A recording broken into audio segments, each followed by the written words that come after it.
military retaliation and self-defense. With no doubt, the trajectory is clearly heading toward a more aggressive stance if Iranian strikes continue or intensify. But at the same time, all the GCC are still hedging against a full-scale war involvement. Yeah. Though I think the space for neutrality has narrowed greatly because of the Iranian aggressions recently. They are being cautious, no doubt.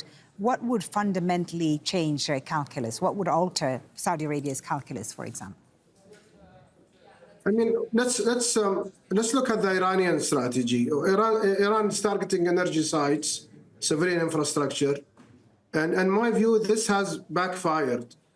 When your strategy is launching hundreds of missiles and drones at all GCC states, thinking that you could coerce Gulf states into urging U.S.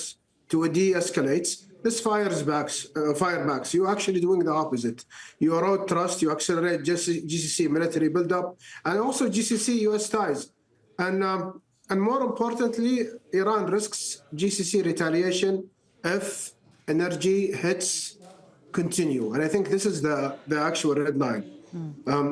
They will eliminate moderate Gulf voices and positions once for all if they continue targeting the oil facilities and gas facilities in the Gulf. As you said, Iran is probably banking on this pressure and on the GCC countries, Saudi Arabia and Qatar, which have good relations with the Americans, to convince perhaps the Trump administration to dial back. Do these countries have that leverage today? If push came to shove, could they be the ones to convince the US and Israel to pull back? I think it's much complicated than this. At the current moment, de-escalation or any involvement of the Gulf faces huge barriers. As we have seen, Iran rejects talks under any attacks. The signals from the US shows that this will take weeks, not days. I think we are at the beginning, not the end of this war. And I think that the harder hits are ahead. Also, there is this shifting U.S. goals, which complicates any off-ramps or any Gulf intervention or mediation. There is also, I think, my fear is a risk of a broader war. Iran proxies involvement, right. Houthis, also other parties such as Europe, or also, GCC involvement. And I mean, this would be a different and a totally different dynamic that we do not want to see. Right. If, as you say, this is going to last weeks, what contingency plans is Saudi Arabia making right now when it comes to oil exports?